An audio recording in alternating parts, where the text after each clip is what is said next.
देश बदला मांग रहा है। इसीलिए हम कह रहे हैं कि कुछ बड़ा होने वाला है। जो 3 तस्वीरें अभी आपको मैं दिखाने जा रही हूं, उनसे एक बात तो साफ है कि तैयारी बड़ी है और बहुत बड़े हमले की तैयारी की जा रही है पाकिस्तान को सबक सिखाने के लिए। ये 3 तस्वीरें इस वक्त आप देख रहे हैं।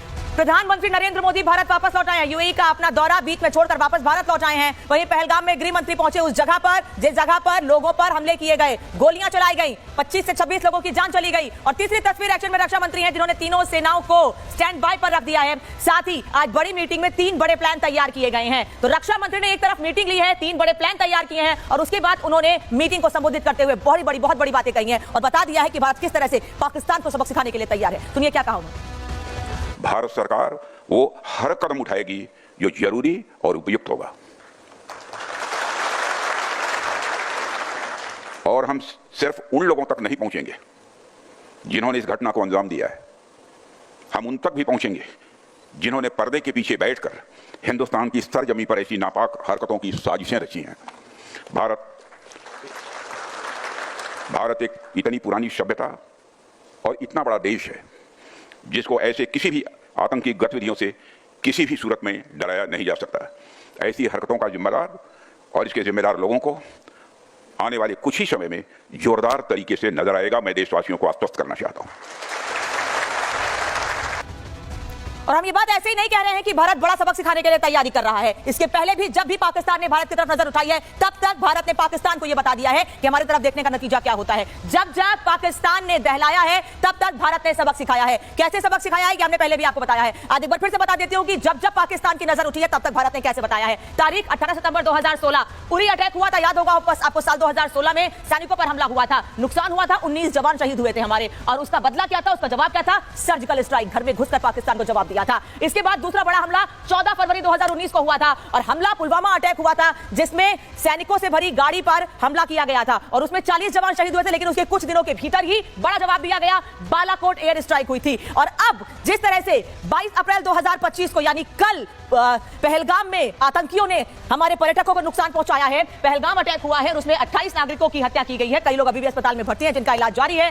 उस पर सबको इंतजार है जवाब का कि आने वाले समय में भारत कैसे पाकिस्तान को जवाब देगा। लगातार रणनीति तैयार की जा रही है, बैठकों का दौर जारी है। और इस बीच आपको एक और तस्वीर दिखा देती हूं कि कैसे गृह मंत्री अमित शाह जिन लोगों को मारा गया पहलगाम हमले में, जिन लोगों की मौत हुई है, उन सभी लोगों को श्रद्धांजलि अर्पित करने के लिए पहुंचे। आज सुबह जब गृह मंत्री अमित शाह सुबह से दोपहर के बीच जब पहुंचे थे, करीब 10-11 बजे के बीच पहुंचे थे श्रद्धांजलि अर्पित करने के लिए, उस वक्त की तस्वीर आपको दिखा रहे हैं। श्रद्धांजलि अर्पित की और उसके बाद गृह मंत्री अमित शाह काफी देर तक पहलगाम में मौजूद रहे। और अब दूसरी तस्वीर आपको दिखाती हूं कि इसके पहले जब उन्होंने श्रद्धांजलि दी जिन लोगों को मारा गया है पहलगाम में हमले में, उसके बाद उनके परिवार वालों से कैसे मुलाकात कर रहे हैं। परिवार वालों के चेहरे पर भी एक आश्वासन है। वो समझ रहे हैं अगर देश के गृह मंत्री उनसे मुलाकात करने आए हैं तो कुछ बड़ा होने वाला है, एक बड़ा जवाब पाकिस्तान को दिया जाएगा। तो इस तरह से देश के लोगों को और जिन लोगों ने अपनों को खोया है उनको गृह मंत्री अमित शाह ने खुद जाकर आश्वासन दिया है। अब आपको यह बता देते हैं कि सरकार कैसे एक्शन में है और प्रहार कितना बड़ा सरकार की ओर से किया जाना है। दुबई से लौटकर पीएम ने बड़ी बैठक की है। एयरपोर्ट पर ही यह बड़ी बैठक की गई थी। प्रधानमंत्री नरेंद्र मोदी ने बड़ी बैठक दुबई से लौटते ही की। गृह मंत्री अमित शाह खुद ग्राउंड जीरो पर मौजूद रहे। जैसे ही हमले की जानकारी प्रधानमंत्री को मिली, फोन पर बातचीत की गृह मंत्री से, उन्हें कश्मीर जाने की बात कही, वो तुरंत श्रीनगर पहुंचे, वहां मीटिंग की और आज पहलगाम पहुंचे गृह मंत्री अमित शाह। रक्षा मंत्री राजनाथ सिंह ने हाई लेवल मीटिंग की, जिसको लगातार आपको बता रही हूं कि इस हाई लेवल मीटिंग में 3 प्लान तैयार किए गए हैं और आज शाम को सीसीएस की बैठक भी होने वाली है। 6 बजे की बैठक होनी है। वहीं तीनों सेनाओं को अलर्ट पर रखा गया है। इस बैठक में सीधे आदेश दे दिया गया था कि तीनों सेनाएं अलर्ट पर रहेंगी और शाम 6 बजे, जैसे कि मैंने पहले भी आपको बताया कि बड़ी बैठक होने वाली है। सुबह 11 बजे की बैठक थी, लेकिन क्योंकि गृह मंत्री शाम को यहां पहुंचने वाले हैं इसलिए इस बैठक को शाम 6 बजे तक के लिए टाल दिया गया है, जो आकर पूरी स्थिति की जानकारी खुद प्रधानमंत्री को देंगे। घाटी से लेकर दिल्ली तक हलचल तेज हो गई है, यानी हर तरफ अलर्ट है, हर तरफ कुछ बड़ा होने को लेकर तैयारी की जा रही है। वहीं आतंक के फाइनल हिसाब की तैयारी भी की गई है कि किस तरह से अब आतंकवादियों को, आतंक को जड़ से खत्म कर देना है। इस पर भी बैठक, इस पर भी बातचीत हुई है। और एक और खबर आपको बता देते हैं, आतंकी हमले में मारे गए लोगों का शव पहुंच गया है मुंबई। आतंकी हमले में पहलगाम में मारे गए लोगों का शव मुंबई पहुंच गया है। अभी कुछ देर पहले लेफ्टिनेंट विनय नरवाल का शव दिल्ली पहुंचा था, जहां उनको श्रद्धांजलि अर्पित की गई। उनके परिवार के लोग वहां पर मौजूद थे। और अब ये तस्वीर आपको दिखा रहे हैं कि पहलगाम हमले में मारे गए लोगों के शव मुंबई पहुंच चुके हैं और इसके बाद उनके शहरों को, उनके घरों, उनके परिवार वालों को उनके शवों को सौंप दिया जाएगा, जिससे पूरी विधि विधान से उनका अंतिम संस्कार किया जा सके। लेकिन परिवार वाले बार बार सिर्फ एक ही मांग कर रहे हैं कि किस तरह से भारत बदला लेगा, किस तरह से जो मीटिंग हो रही है उनके बाद बड़े कदम उठाए जा रहे हैं। क्या क्या कुछ चर्चा की जा रही है, हर कोई ये जानना चाहता है। लेकिन क्योंकि आने वाले समय में यह साफ हो जाएगा कि कैसे भारत ने रणनीति बनाई है पाकिस्तान को सबक सिखाने की, क्योंकि लगातार बैठकों का दौर जारी है। कल शाम से ही लगातार मीटिंग हो रही है। शाम 3:30 बजे, कल दोपहर 3:30 बजे खबर आई थी कि बड़ा हमला हुआ है पहलगाम में पर्यटकों पर, और उसके बाद से ही लगातार बैठकों का दौर जारी है। एरावत इस वक्त हमारे साथ जुड़े हुए हैं। एरावत, तस्वीर हम देख रहे हैं, पहलगाम हमले में जिन लोगों की जान गई है उनके शव मुंबई पहुंच चुके हैं, क्या अपडेट? और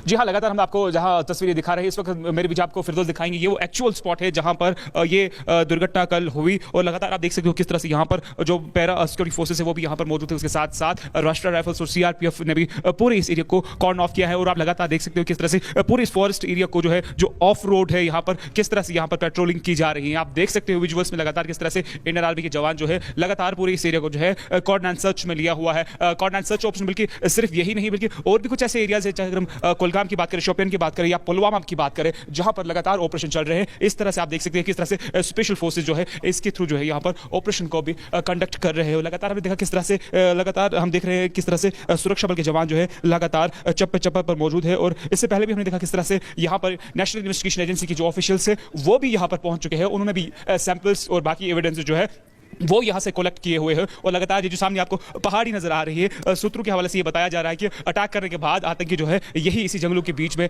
भाग निकल है, और उसके लगातार और अब बड़ी संख्या में सुरक्षा बल इस जगह पर तैनात हैं। पहलगाम क्या पूरे कश्मीर में फिलहाल कहीं कोई पर्यटक नहीं दिख रहा, और एक दो लोग अगर जाना चाह भी रहे हैं तो उनको रोका जा रहा है जगह जगह पर। वापस लौटेंगे एरावत आपके पास। विवेक और सुमित भी इस वक्त हमारे साथ जुड़े हुए हैं। विवेक, आप श्रीनगर से जुड़े हैं। आप श्रीनगर में आज बड़ी हलचल देखने को मिली, कई जगह नाराजगी प्रदर्शन, बड़गाम में भी देखा हमने प्रदर्शन नाराजगी देखने को मिली, जम्मू कश्मीर में अलग अलग जगहों पर। अभी आप श्रीनगर में हैं, क्या तैयारियां देख पा रहे हैं अभी, और क्या पर्यटक दिख रहे हैं आपको श्रीनगर में अभी? बिल्कुल हमारे पीछे झेलम नदी बह रही है और एक सुखद है तस्वीर, लेकिन इसके उलट जो ये तस्वीर आप देख पा रहे हैं, यहाँ पर जिस रास्ते पर रफ्तार होती थी पर्यटकों की, ये पहलगाम जाने वाला रास्ता है। और इस हाईवे पर जब आप देखेंगे दूर तक आप देखेंगे सुरक्षा बलों की यहाँ पर निगरानी है, और अक्सर यहाँ पर लगातार फोर्सेज यहाँ पर डिप्लॉय रहते हैं। दूसरी तरफ पहाड़ है, ये जो पूरा एरिया है यहाँ से पहाड़ शुरू हो जाते हैं, यानी कि सैलानी जिन चीजों को देखने के लिए आते हैं वो बिल्कुल यहीं से शुरू हो जाता है। अब सवाल यह है कि इसका कैसे हल निकाला जाए। जिस बयानबाजी की बात कर रही थी आप, वो एक पॉलिटिकल एजेंडा है। वो पॉलिटिकल एजेंडा जो कि लाल चौक पर दिखा, वहां हमें रोकने की कोशिश की गई, रिपब्लिक भारत के कैमरे को धकेलने की कोशिश की गई कि आप यहां पर तस्वीरें नहीं दिखा सकते। लेकिन वहां के लोग जो थे, जो दुकानदार थे, वो नाराज थे। वो कह रहे थे कि नहीं, आप सच्चाई बयां कर रहे हैं, आप सच्चाई दिखा सकते हैं, इसके लिए पूरी स्वतंत्रता है आपको, और हम कहीं से भी आतंक को परिश्रय नहीं देंगे, आतंक को सपोर्ट नहीं करेंगे। जिसने भी किया, आप समझिए कि वहां के दुकानदार जो लाल चौक पर है, उनका कहना था कि जितने भी लोग इसके पीछे हैं उनकी गर्दन काट करके लाल चौक पर टांग देना चाहिए। आप समझिए उनकी भावनाएं कैसी थी, यानी कि कश्मीरियत, इंसानियत, इन सभी चीजों का हवाला दिया जा रहा था, और यह कहा जा रहा था कि हम बदनाम नहीं होने देना चाहते। विवेक, आगे बात करेंगे आपसे, और सुमित वापस आपके पास भी लौटेंगे। अनंता से सुमित हमारे साथ जुड़े हैं, उनसे भी बात करेंगे, लेकिन तस्वीर आपको दिखा देते हैं। इस हमले के बाद जिन लोगों ने हमला करने वालों को देखा है उनका स्केच जारी किया गया है। 3 लोगों के स्केच तैयार किए गए हैं। 6 आतंकी थे जिनमें से 3 के स्केच तैयार किए गए हैं, और एक की तो तस्वीर भी सामने आई है अपने 3 अन्य साथियों के साथ में। और लोगों से जब पूछताछ की गई, बात की गई, तो ये तस्वीर निकलकर सामने जिसे जारी किया गया है, यानी कि अगर किसी ने इन लोगों को देखा है वो इनकी इंफॉर्मेशन दे सकता है, और इनके बारे में जो लोग इनके बारे में जानकारी देगा उनकी जानकारी को गुप्त रखा जाएगा। ये तस्वीरों को ध्यान से पहचान लीजिए। एक तरफ लगातार पीड़ितों में खौफ का माहौल है, आप देख रहे हैं, ये वो लोग हैं जो किसी तरीके से जंगल के रास्ते, पहलगाम में बैसन घाटी में जिस जगह पर यह हमला हुआ था, वहां पर जब ये लोग, जहां पर हमला हुआ, गोलीबारी, उसके बाद ये लोग पीछे जंगल के रास्ते से भागने की कोशिश कर रहे थे, बचने की कोशिश कर रहे थे। सामने सुरक्षा बल इनको दिखते हैं, लेकिन इनको ऐसा लगता है कि वो आतंकी हैं, और हाथ जोड़कर ये सभी लोग, खासतौर पर महिलाएं, गुहार लगाती हैं कि हमें छोड़ दीजिए, हमारे बच्चों को छोड़ दीजिए। आप लोग कहां से आए हो? कहां से आए आप लोग? आपके बच्चे कुछ नहीं करेंगे, थोड़ा बताइए। हुआ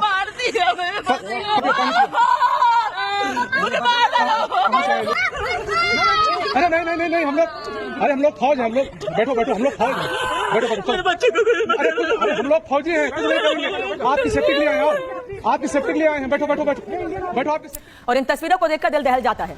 ये लोग जो परिवार के साथ खुशियां मनाने के लिए गए थे, जीवन भर का दुख अपने साथ लेकर आए हैं, और एक डर का माहौल भी इन लोगों में हो गया। लेकिन कई लोग ऐसे हैं, उनका कहना है हम डरे नहीं हैं, हमें गुस्सा है, और इस गुस्से से पाकिस्तान को सबक सिखाएंगे, बदला लेकर रहेंगे। लेकिन पहलगाम हमले पर एक बहुत बड़ा खुलासा रिपब्लिक भारत कर रहा है। क्या खुलासा है ये आपको बता दे रही हूं। पहलगाम हमले में कुल 6 आतंकी शामिल थे, जिनमें से 3 के स्केच भी जारी कर दिए गए हैं। पीर पंजवाल के रास्ते आतंकियों की घुसपैठ की बात सामने आ रही है। हमले में पाकिस्तानी आतंकी भी शामिल है, क्योंकि ये पाकिस्तानी भाषा में आपस में बातचीत कर रहे थे, पश्तो भाषा में में बात कर रहे थे 2 आतंकी और उनके साथ 4 लोग और थे। इनमें से कुछ तो ऐसे थे जो सेना की वर्दी में आए हुए थे, सेना की वर्दी पहनकर आए थे और ताबड़तोड़ गोलियां बरसाई धर्म पूछकर। पहले धर्म पूछा गया, फिर ताबड़तोड़ गोलियां बरसाई गई। आतंकियों के पास AK-47 राइफल भी थी जिससे लोगों पर प्रहार किया गया, जिससे लोगों पर हमला किया गया। आतंकियों ने 200 से ज्यादा राउंड फायरिंग की थी, जिसमें कई लोगों को सिर में गोली लगी है, किसी को पेट में गोली लगी है, तो कई लोगों को गंभीर चोटें आई हैं, अस्पताल में भर्ती कराया गया है। हमले के बाद जंगल की ओर आतंकी भाग गए हैं और अब उन्हीं जंगलों में इनकी तलाश की जा रही है। ड्रोन के जरिए इनकी तलाश की जा रही है, साथ ही अलग अलग जगहों पर इनकी तलाश की जा रही है, जिससे कि जल्द से जल्द इनकी जानकारी मिल सके और इन लोगों को वो सबक सिखाया जाए जो जिंदगी में इन्होंने सोचा भी नहीं होगा। क्योंकि भारत ने तैयारी पूरी कर ली है। ड्रोन के साथ साथ सब जगह पर सुरक्षा बल, एक तरफ ड्रोन नजर रख रहा है, वहीं जगह जगह पर सुरक्षा बल तैनात कर दिए गए। सर्च ऑपरेशन पूरे इलाके में लगातार जारी है। अब आपको बता दे रहा है कि नापाक प्लान सबूत दे रही है, गवाही दे रही है, सबूत दे रहे हैं, गवाही जो है वो सबूत दे रही है। 5 फरवरी 2025 को रावलकोट में ये आतंकी जुटे थे। धीरे धीरे कैसे कड़ियां जुटती जा रही हैं ये आपको बता रही हूं। 16 अप्रैल 2025 को मुनीर ने जहर उगला था। उन्होंने उस शख्स ने हिंदू मुस्लिम की बात की थी और उसने साफ तौर पर कहा था कि हम हिंदू नहीं हैं, और इसी वजह से इस हमले को आसिम मुनीर के बयान से जोड़कर भी देखा जा रहा है। 18 अप्रैल 2025 को सैफुल्लाह की प्लानिंग का एक वीडियो भी सामने आया है, वो वीडियो भी आपको दिखाएंगे अभी। इसके बाद 20 अप्रैल 2025 POK में हमास कमांडर के होने की जानकारी मिली थी, बाकायदा बैठक की गई थी और इस बैठक में बड़ी प्लानिंग की गई थी। इस तरह के से ये सबूत सामने आ रहे हैं, एक एक करके कड़ियां जुड़ती जा रही हैं पहलगाम में हुए इस हमले की। हमारे साथ सहयोगी केवल कश्मीर से ही नहीं जुड़े हुए हैं, बल्कि मुंबई से और करनाल से भी हमारे सहयोगी जुड़े हैं। मुंबई जहां पर शव पहुंचे हैं उन लोगों के जिन पर पहलगाम में हमला किया गया, और करनाल विनय नरवाल के का शव थोड़ी देर में परिवार के पास पहुंचेगा, वहां से सुमित झा जुड़े हुए हैं। मुंबई का रुख करते हैं। सत्यप्रकाश क्या देख पा रहे हैं अभी, कितना और इंतजार?